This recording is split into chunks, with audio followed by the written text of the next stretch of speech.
Continuando con el programa, vamos a pasar ahora a la siguiente ponencia. Esta está a cargo del doctor Eliseo Guzmán con el tema mitos y verdades de la dieta en la enfermedad renal. El doctor Eliseo Guzmán es graduado doctor en medicina de la Universidad de El Salvador, una especialidad en medicina interna del Hospital Nacional Rosales y una subespecialidad en nefrología en el mismo hospital. Un curso de alta especialidad en el Instituto Nacional de Ciencias Médicas y Nutrición Salvador Subirán. Actualmente es médico nefrólogo adscrito al Centro de Hemodiálisis Santa Cruz, adscrito también al Servicio de Nefrología y miembro del Comité de Trasplantes del Instituto Salvadoreño del Seguro Social y médico especialista en la Clínica de Salud Renal de Zacatecoluca. Entonces vamos a dejar con ustedes al doctor Eliseo Guzmán. Buenos días, gracias por dejarnos compartir con ustedes toda esta información, que ustedes dediquen tiempo a tener información que sí sea basada en la evidencia, no como lo decía la doctora Torres, no ir a buscar al vecino, al amigo, a la señora porque es diabética, a ella le dan tratamiento, ¿verdad? Porque yo les digo que los salvadoreños somos especiales. Si se nos arruina un foco, llamamos al electricista. Si se nos arruina una puerta, llamamos al cerrajero, ¿verdad? O al carpintero. Pero en el caso médico, a los médicos no les hacemos caso, sino al vecino, al amigo, ¿verdad? Tenemos mucho temor de consultar. Y hacer estas actividades nos va quitando esa barrera, ¿verdad? Esa venda que tenemos en los ojos de que sí necesitamos informarnos, capacitarnos para poder abordar estos problemas de la mejor manera. Vamos a tratar un tema que es importante también, que es la alimentación. Y ojo con esto, porque también muchas veces los pacientes pretenden hacer de la nutrición el tratamiento único de las enfermedades. Hay pacientes diabéticos que llegan a nuestra consulta y nos dicen: no, doctor, yo no necesito el medicamento, yo no me tomo la metformina, yo solo estoy con dieta, o el hipertenso igual, yo solo consumo un par de ajos y con eso me controlo. Y pretendemos que la nutrición sea el tratamiento único y no debe de ser así. La nutrición, la alimentación es parte del tratamiento integral de estos problemas de salud. Debemos de empezar a entenderlo de esta forma. Y es que los alimentos como tal no provocan daño renal. Tengamos esa idea presente en primer lugar, porque muchas veces nos llegan preguntando eso: ¿qué alimento debo evitar? ¿Qué alimento sí debo usar? Pero la primera idea que debemos de tener es que los alimentos como tal no provocan daño. La doctora Torres ya lo mencionaba en alguna de las respuestas de sus preguntas. Son los excesos los que nos generan problemas. El uso indebido de alimentos, el uso mal proporcionado de la alimentación que muchas veces tenemos. Y yo les digo a mis pacientes, por ejemplo, es que no se trata de dejar de comer, se trata de aprender a comer. Creo que esa debe de ser la premisa que todos deberíamos de tener, no solo en la situación de la enfermedad renal, sino en cualquier ámbito de la salud. Inclusive, si nos vamos al otro extremo, en el siglo XVI, Paracelso daba esta frase: nada es veneno, todo es veneno. La diferencia está en la dosis. Porque vaya y tómese 10 galones de agua y vamos a ver cómo nos va, ¿verdad? O sea, es claro que se puede morir por una cantidad de agua tan excesiva. Entonces, no es el alimento, no es el producto que usted está consumiendo, sino que la dosis o el exceso de ese alimento que usted está usando. Tengamos en cuenta esta frase siempre para todo, ¿verdad? Porque el exceso en todo en nuestra vida nos va a llevar a tener problemas. Haciendo una recapitulación de las funciones de los riñones son un órgano tan noble, tan importante en nuestro funcionamiento del metabolismo, como ya lo señalaba la doctora Torres. Y entre estas funciones, por ejemplo, está el control de la presión arterial. Ojo, el control de la presión no es del cardiólogo, es del nefrólogo, ¿verdad? Esa también es una de las ideas que debemos de tener presentes, porque es en el riñón que se equilibra la presión arterial a partir de células especializadas. Hay regulación de los líquidos, hay regulación de electrolitos, hay además la producción de hormonas importantes como la eritropoyetina, que es una hormona que nos permite la maduración de los glóbulos rojos y por lo tanto no tener anemia. Inclusive hasta en eso participan. Pero de las funciones que más conocemos es la función de ser un filtro. Por lo tanto, van a eliminar a través de la orina sustancias que no son adecuadas para nuestro cuerpo, pero dejarán otras que sí necesitamos, como por ejemplo la sangre, las proteínas, porque la sangre está llegando a cada segundo a los riñones y no por eso orinamos sangre, sino que los riñones dejan todas estas sustancias para nosotros porque las necesitamos. Esta función de filtración, como decimos, permite eliminar tóxicos y nos permite preservar para nuestro cuerpo nutrientes que son importantes, que provienen de proteínas, vitaminas y minerales. La primera de las ideas que vamos a tener clara es con respecto a la hidratación. Ojo con esto, la hidratación es importante, nuestros riñones, nuestro cuerpo, la digestión, la circulación, todas las funciones del organismo necesitan una adecuada hidratación, pero cada persona tiene necesidades diferentes. No es lo mismo la cantidad de hidratación que tendrá una persona en una oficina, en un ambiente con aire acondicionado, que aquella persona, hombre o mujer, pues, que se ha expuesto al sol, que a lo mejor ha tenido un trabajo agrícola, que ha perdido grandes cantidades de líquidos y electrolitos, y cada uno tendrá una necesidad totalmente diferente de líquidos. O usted mismo, no es la misma situación que usted esté tranquilo en su casa sin hacer mayor ejercicio, o que se haya dedicado en otro día a hacer una labor importante, ejercitándose, y en las dos situaciones va a tener que tomar una cantidad distinta de agua. Otra cosa importante, tomar agua en exceso no es sinónimo de que voy a curar mis riñones. Ojo con eso. Recibimos en la consulta, esto es para todos los nefrólogos se repite, recibimos en nuestra consulta gente que consume 4, 5, 6 litros de agua al día. Pareciera una competencia, ¿verdad? Y eso también no es lo adecuado para nuestro funcionamiento, porque lo que estamos promoviendo es que se va a producir más orina y a partir de esa producción probablemente haya pérdida de electrolitos como el sodio, el potasio, el cloro. La sobrehidratación también no es una situación adecuada para nuestro cuerpo. También es necesario informar que para las personas con enfermedad renal también las necesidades serán diferentes y dependerán de la capacidad o no de producir orina.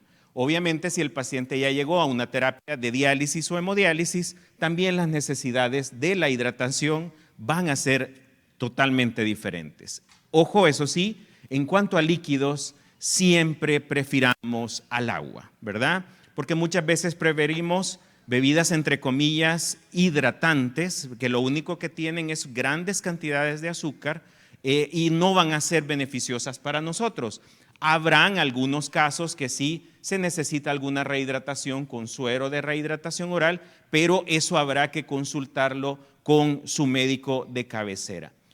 Y es importante que la hidratación también la vamos a tener en cuenta hasta por el color de nuestra orina. Tan simple como eso. Y si usted está orinando transparente como el agua, ojo, usted está teniendo un problema. Está sobrehidratándose y por tanto exigiendo de más a su riñón. ¿Cómo es el color ideal de la orina? El color ideal de la orina es un color amarillo, claro, transparente. Ese es el color ideal.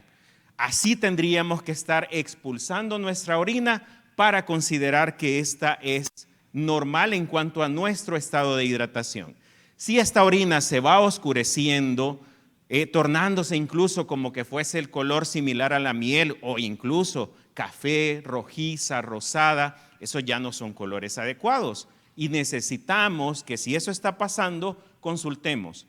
Habrán algunos alimentos que tienen colorantes que nos pueden tornar rosada la orina, ¿verdad? Eso no requiere mayor consulta, pero siempre observar el color de la orina para saber si necesito más o menos agua. El consumo de sal, esto es sumamente importante porque somos también especiales como población salvadoreña. Muchas veces ni siquiera hemos probado la comida y ya estamos salando, ¿verdad? Y salamos realmente así con ganas, ¿verdad? Pero tenemos que tener un consumo idealmente de menos de 2 gramos de sodio al día. al día. Ojo, y esto implica que en el día en completo vamos a consumir una cucharadita de sal al día. Esto es para población en general. Habrán poblaciones que tendrán otras necesidades, pero también es recomendable poder usar sustitutos que den sabor sin necesidad de que sean sal. Ya tenemos tantos ingredientes, ¿verdad?, que nos permiten dar sabor a la comida sin que estemos usando en exceso la sal. ¿Y en qué me beneficia consumir menos sal? Bien, si yo reduzco mi consumo de sal a menos de una cucharadita al día, disminuyo de 6 a 8 miligramos de mercurio la presión arterial. O sea, yo puedo incluso evitar ser hipertenso si reduzco la cantidad de sal que consumo día con día. Y también el mensaje para los pacientes con enfermedad renal que tendrán necesidades diferentes. Ojo, hay pacientes que nosotros vemos en nuestra consulta que tienen el problema de perder sodio a través de la orina. En estos pacientes es totalmente diferente y aumentamos las necesidades de sal. Pero son pacientes distintos que nosotros los evaluamos y les damos tratamiento como tal. El consumo de proteínas también es importante y aquí el mensaje sobre todo debe de ser el hecho de que necesitamos proteínas de alto valor biológico. Sabemos que hay proteínas tanto de origen animal como de origen vegetal. En las proteínas de origen animal, pues necesitamos sobre todo las carnes blancas, el pollo, el pescado, otros productos de origen animal como el huevo, pero también hay proteínas que vienen en algunos productos vegetales como las lentejas, los frijoles, que también es importante tenerlos en cuenta. Ojo que también los pacientes con enfermedad renal tendrán necesidades totalmente distintas. Un paciente con enfermedad renal que no ha llegado a diálisis, necesitamos restringir las proteínas para tratar de evitar que haya aumento del nitrógeno ureico y de la urea que nos genere una aceleración en su deterioro de la función renal. Pero el paciente que ya está en diálisis requiere una cantidad mayor de proteínas. ¿Por qué? Porque tanto en la diálisis peritoneal como en la hemodiálisis van a perder más proteínas. Pero en cualquiera de estos casos, el mensaje es que lo ideal sería poder tener nuestras necesidades diarias de proteínas prescritas por un profesional, un nutricionista, un nutriólogo, o también nosotros como nefrólogos podemos orientarles en esta situación cuando el paciente ya está en una enfermedad renal. Se dice que la prescripción recomendada diaria para toda la población es de 0.8 gramos por kilo hasta 1 gramo por kilo al día de proteínas, pero esta tendrá algunas variaciones con respecto a enfermedades que estemos presentando. Cuando consumimos 1 gramo de proteínas al día, estaremos consumiendo más o menos de 60 a 70 gramos de proteínas cuando ya lo vemos en el producto como tal. Y por ejemplo, ¿cómo se ven 30 gramos de proteínas en una porción de pechuga? Son 100 gramos de pechuga. En una porción de atún son 100 gramos de atún. En una porción de salmón, 100 gramos de salmón. Y si se fijan, pues la carne roja no las mencionamos porque son alimentos que van a generar mayor producción de nitrógeno ureico, de urea, y que tendríamos que limitar su consumo. Idealmente habría que hacerlo así, sobre todo cuando ya tenemos algún grado de enfermedad renal. Se dice que es posible poder tener consumo de carne roja una vez a la semana, a lo sumo de 3 a 4 onzas de carne roja, y darle prioridad a aquellas que son de alto valor biológico, como estamos viendo en esta imagen. Hay otros productos que nos preocupan mucho, el fósforo, el calcio, el potasio, y de hecho muchos pacientes empiezan, cuando sospechan que tienen algún problema de los riñones, empiezan a disminuir su consumo de productos con potasio. Y ojo, que si su función renal es una función renal adecuada para usted, si no hemos llegado a datos de una enfermedad renal crónica avanzada, los productos con fósforo, calcio y potasio debemos consumirlos de forma normal. Ya tendremos algunos cambios si tenemos alguna situación de enfermedad renal crónica avanzada o de insuficiencia renal, como bien se explicó en la primera de las charlas. ¿Qué productos van a tener fósforo? Bien, pues hay productos naturales como la yema del huevo, que es un producto alto en fósforo, y debería el paciente con enfermedad renal disminuir su consumo. Pero hay productos artificiales muy altos en fósforo, que eso sí todos tendríamos que evitarlo. Sobre todo las bebidas carbonatadas, las bebidas gaseosas, máxime si son de color oscuro, ¿verdad? No le vamos a hacer el comercial, pero ya como se las describí, ya les dije cuál es, ¿verdad? Entonces, este tipo de bebidas o de productos que si ustedes van y leen la etiqueta y hay aditivos con fósforo, debemos tratar de evitarlos todos como población en general porque nos pueden alterar el metabolismo óseo, el metabolismo de nuestros huesos o incluso de los vasos sanguíneos. El calcio es necesario, claro que sí, y lo podemos obtener de productos naturales en nuestra dieta en el día con día. Sobre todo, ojo con esto, a las mujeres posterior a la edad menopáusica, que van a tener un mayor requerimiento de calcio, mayor requerimiento de vitamina D, y esto es importante tenerlo en cuenta en la dieta. Y con respecto al potasio, ustedes conocen muy bien de que hay muchas frutas que tienen un alto contenido de potasio y debemos de tener cuidado si ya hay una enfermedad renal.